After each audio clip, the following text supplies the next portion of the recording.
नमस्कार साथियों, मैं विक्रम गुजर द इंजीनियर्स क्लासेस के यूट्यूब चैनल पर आप सभी लोगों का हार्दिक अभिनंदन स्वागत करता हूं। साथियों, हम यह राजस्थान के एकीकरण का दूसरा पार्ट लेकर आए हैं। जैसा कि आपको पता भी है, राजस्थान के एकीकरण का पहला जो पार्ट था वो डाल दिया गया है यूट्यूब चैनल पर।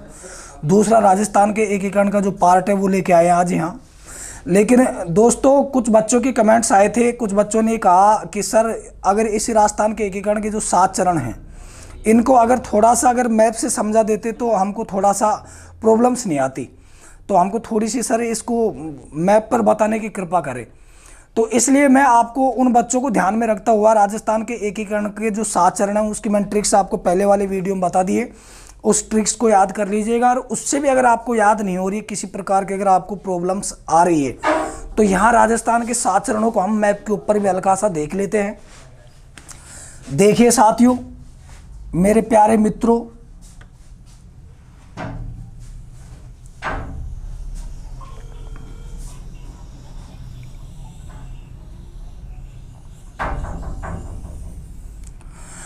ये राजस्थान का मैप है।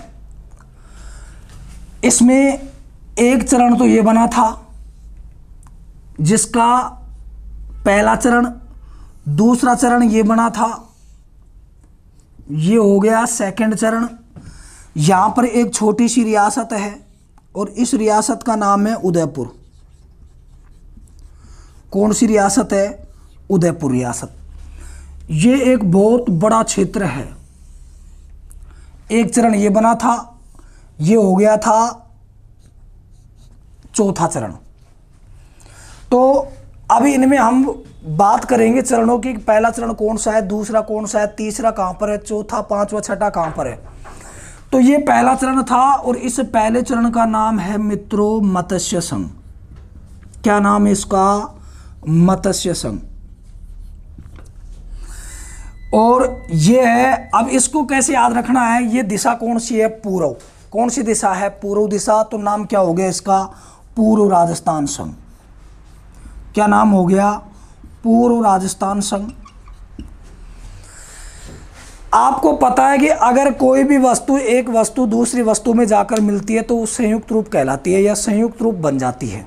जैसे ये मार्कर है, ये मार्कर, अभी तो मार्कर कह रहे हैं इसको, लेकिन यही मार्कर अगर दूसरे मार्कर के साथ में शामिल हो जाएगा तो हम फिर इसको मार्कर नहीं बोलेंगे, फिर हम इसको सभी संयुक्त रूप से मार्कर बोलेंगे। तो अर्थात आपस में जुड़ना या आपस में एक दूसरी वस्तु का समावेश होना क्या कहलाता है? संयुक्त रूप कहलाता है।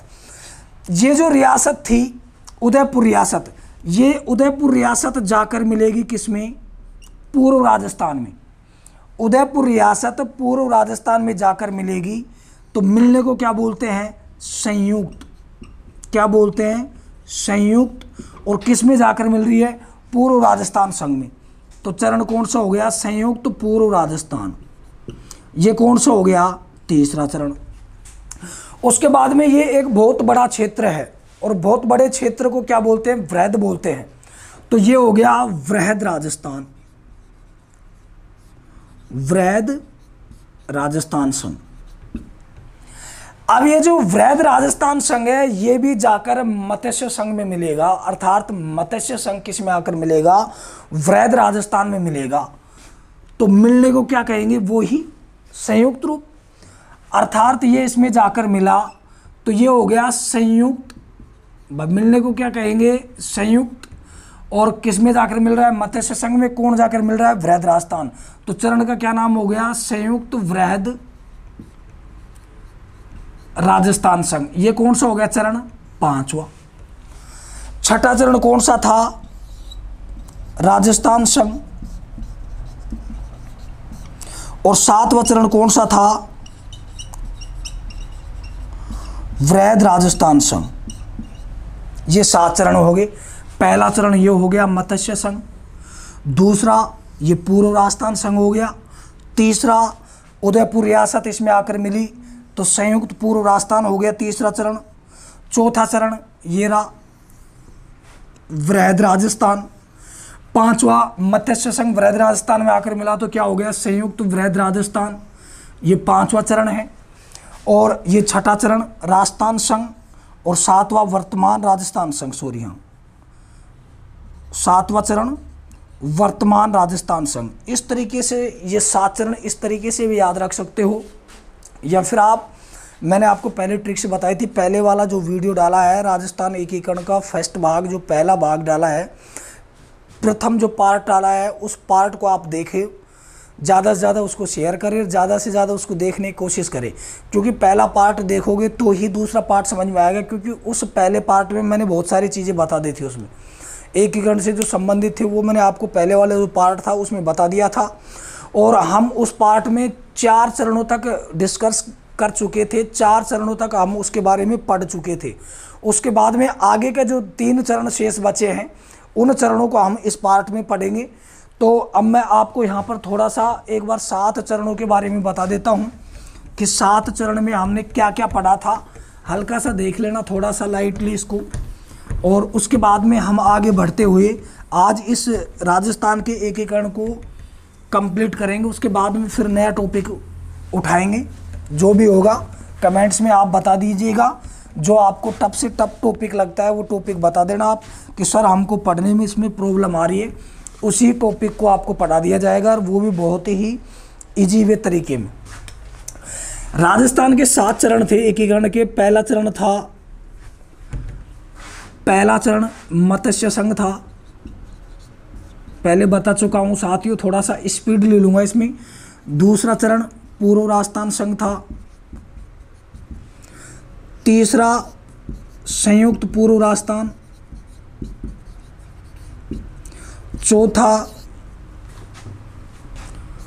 चौथा जो चरण था वो था वृहद राजस्थान।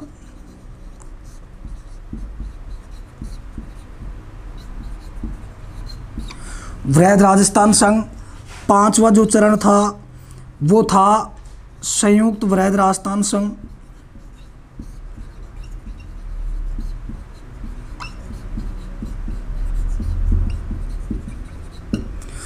6ठा जो चरण था वो था राजस्थान संघ। और 7वां जो चरण था वो था वर्तमान राजस्थान संघ। पहला चरण, दूसरा, तीसरा, चौथा, 5वां, 6ठा और 7वां। 18, 25, 18 राजस्थान दिवस कब मनाया जाता है? 30 मार्च। 30 मार्च को राजस्थान दिवस क्यों मनाया जाता है? क्योंकि इस दिन राजस्थान अपने पूर्ण अस्तित्व में आया था, इसलिए इस दिन को यादगार बनाने के लिए किस रूप में मनाया गया? राजस्थान दिवस के रूप में। 30 के आधे कितने होते हैं? 15। गणतंत्र दिवस कब मनाया जाता है?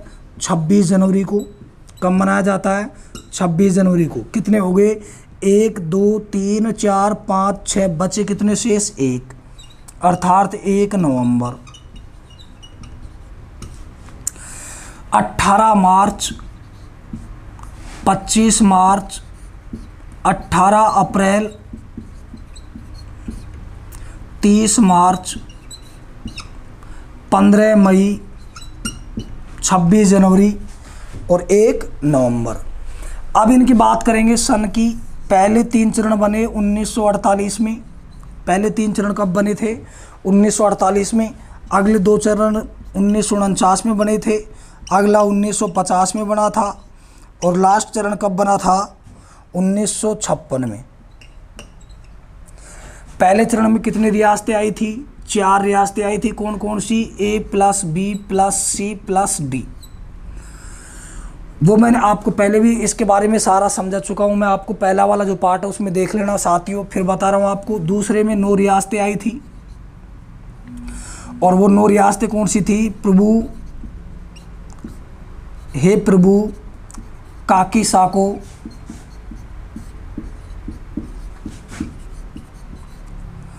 झाड़ू बाटो। हे प्रभु, काकी साको, झाड़ू बाटो, इसमें 9 रियासतें आ गई थी। उसके बाद में अगला कौन सा चरण था? संयुक्त पूर्व राजस्थान। और संयुक्त पूर्व राजस्थान में कौन सी रियासत आकर मिली थी? उदयपुर रियासत। कौन सी रियासत आकर मिली थी? उदयपुर रियासत। किस में आकर मिली थी? संयुक्त पूर्व राजस्थान में। अब जो वृहद राजस्थान है, इस वृहद राजस्थान में हम क्या करेंगे? वृहद राजस्थान की 4 रियासतें हैं। जे जे जे बी। कौन सी रियासतें हैं? 4 रियासतें हैं, जयपुर, जोधपुर, जैसलमेर, बीकानेर। जयपुर, जोधपुर, जैसलमेर और बीकानेर, ये 4 रियासतें इस चौथे चरण में आकर मिली थी। चौथे चरण में कितनी रियासतें आकर मिली थी? 4 रियासतें, जे जे जे और बी, जयपुर, जोधपुर, जैसलमेर, बीकानेर। अब ये जो 5वां चरण है, संयुक्त वृहद राजस्थान, संयुक्त वृहद राजस्थान। तो संयुक्त वृहद राजस्थान में 14 + 4 = 18। अब ये 14 रियासत तो कहां से आ गई? अब देखो, 9 रियासतें तो ये थी, प्लस में एक ये हो गई, तो बराबर यहां कितनी हो गई थी? 10 रियासतें। 10 रियासतों के बाद में 4 रियासत ये आ गई, तो 10 और 4 कितनी होती हैं? 14। तो कुल कितनी रियासत होगी? 14, प्लस में 4 रियासत और आकर मिली, वो कौन सी है? अर्थात इसमें 4 रियासतें ये आकर मिला था इसमें मत्स्य संघ, मत्स्य संघ। तो 5वां जो चरण है, इसमें 14 रियासत प्लस मत्स्य संघ को शामिल किया गया। 14 रियासत प्लस मत्स्य संघ बराबर कितनी होगी? 18 रियासतें आ गई थी। छठा चरण था, छठे चरण में सिरोही आकर मिलता है। क्या आकर मिलता है? सिरोही। सिरोही का विलय कौन से चरण में हुआ था? छठे चरण में सिरोही का विलय हुआ था। 7वां जो चरण है, इस 7वें चरण में देखो, अजमेर मेरवाड़ा को शामिल किया गया। 7वें चरण में अजमेर मेरवाड़ा, आबू देलवाड़ा, आबू देलवाड़ा, आबू देलवाड़ा को शामिल किया गया। और एक इसमें मध्य प्रदेश का सुनेल जो टप्पा है, मध्य प्रदेश का सुनेल टप्पा नामक एक क्षेत्र था, उस क्षेत्र को राजस्थान में लिया और राजस्थान की झालावाड़ रियासत में मिलाया गया। जबकि राजस्थान का जो सिरोंज क्षेत्र था, सिरोंज क्षेत्र एमपी को दिया। 7वें चरण में सुनेल टप्पा, सुनेल टप्पा ये किससे लिया? एमपी से लिया। यह अपने राजस्थान के साथ लगता था ये क्षेत्र। अर्थात 7वें चरण में सुनेल टप्पा राजस्थान में मिलाया गया। किससे लिया? एमपी से लिया। और राजस्थान के कौन से जिले में मिलाया गया? झालावाड़ जिले में। उसके बाद में सिरोंज क्षेत्र, कौन सा क्षेत्र? सिरोंज क्षेत्र। और सिरोंज क्षेत्र किसको दिया? एमपी को दिया। अर्थात मध्य प्रदेश को कौन सा दिया? सिरोंज क्षेत्र। इस तरीके से राजस्थान का एकीकरण कुल कितने चरणों में हुआ? 7 चरणों को। 1 नवंबर 1956 को राजस्थान का कंप्लीट या संपूर्ण एकीकरण हो जाता है। 1 नवंबर 1956 को राजस्थान के कंप्लीट 7 चरणों का जो अंतिम चरण था उसका एकीकरण किया गया था। कौन कौन सी रियासतें इसमें शामिल थी, कौन कौन सी रियासतों को इसमें शामिल किया गया था, वो मैंने आपको इसमें बता दिया गया है। 1956 में एक संविधान संशोधन आया। 1956 में 7वां संविधान संशोधन हुआ था। 7वां संविधान संशोधन कब हुआ था? 1956 में। इस संशोधन के तहत पहले क्या हुआ करता था? देखो, पहले मैंने आपको बताया था, जो इससे पहला वाला पार्ट था उसमें बताया राज प्रमुख आपको कि पहले चरण का राज प्रमुख कौन था, दूसरे का राज प्रमुख कौन था, तीसरे का राज प्रमुख कौन था। ऐसे ही मैंने आपको प्रधानमंत्री भी बता दिए हैं, उद्घाटनकर्ता भी बता दिए थे। पहले वाला जो पार्ट है उस पार्ट को ज़रूर आपको देखना है, तभी ये सेकंड पार्ट आपको समझ में आएगा। तो आपको मैंने बताया था उसमें कि राज प्रमुख है, जो कुछ रियासतों के राज प्रमुख हुआ करते थे, तो उन जो राज प्रमुखों को जो पद था उस पद को समाप्त कर दिया गया था। 7वां संविधान संशोधन, 7वां संविधान संशोधन 7वां संविधान संशोधन कब हुआ? 1956 को। 7वां संविधान संशोधन 1956 को हुआ। इसके तहत राज प्रमुख के पद को समाप्त कर दिया गया। राज प्रमुख के पद को क्या कर दिया? समाप्त कर दिया गया था। और इसके स्थान पर कौन सा नया पद लागू कर दिया था? राज्यपाल का। कौन से पद का? अर्थात राज प्रमुख के पद को समाप्त करके कौन सा पद लागू कर दिया था? राज्यपाल। और राजस्थान के पहले जो राज्यपाल थे वो बने थे गुरुमुख निहाल सिंह। राजस्थान के पहले राज्य प्रमुख कौन बने थे? गुरुमुख निहाल सिंह। और शंकर राव देव समिति, ये समितियां भी बनी थी इसमें। तो इन समितियों के अनुसार अलग अलग विभागों में, अलग अलग क्षेत्रों में बांट दिया गया था क्षेत्रों को। जैसे जोधपुर में न्याय विभाग कर दिया था, भरतपुर में भी कर दिया था कृषि विभाग वगैरह, बीकानेर में शिक्षा विभाग, ऐसे कुछ विभाग थे जो बांटे गए थे। और मैंने आपको पहले बता दिया था कि बांसवाड़ा का एक राजा था, महाराव चंद्र सिंह नाम था उसका, महारावल चंद्र सिंह। उसने विलय पत्र पर हस्ताक्षर करते हुए ये कहा था कि मैं आज अपने डेथ वारंट पर हस्ताक्षर कर रहा हूँ। तो ये मित्रों था राजस्थान का एकीकरण, जो अपना होता है कंप्लीट। पहला वाला जो पार्ट था, वो पहला वाला पार्ट मैंने आपको बता दिया, उस पार्ट को भी पढ़ना। उसके बाद में ये दूसरा पार्ट है। फिर भी अगर आपको किसी प्रकार के अगर कोई प्रॉब्लम्स आए तो आप कमेंट्स में ज़रूर से ज़रूर शेयर कीजिएगा।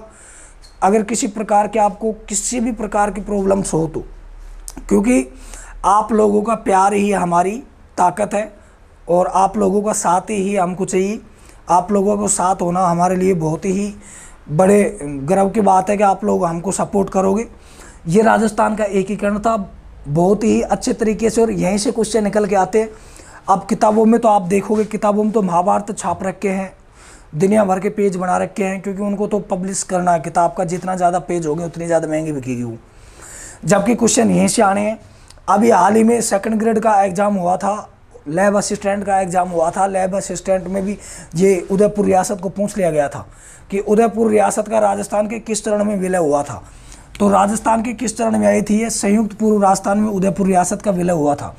यहीं से क्वेश्चन पूछ लेगा आपको, रियासतों के बारे में पूछ लेगा कि कौन सी रियासत। अब जैसे ये पूछ ले जोधपुर का निम्न में से किस चरण में विलय हुआ, तो जोधपुर का किस चरण में हुआ? वृहद राजस्थान संघ में। आपको मैंने पहले वाले वीडियो में बता दिया है। ज़्यादा से ज़्यादा शेयर कीजिए, ज़्यादा से ज़्यादा सब्सक्राइबर कीजिए, ज़्यादा से ज़्यादा लाइक कीजिए, और ज़्यादा से ज़्यादा दोस्तों अपना प्यार बनाए रखिए। जय हिंद, जय भारत।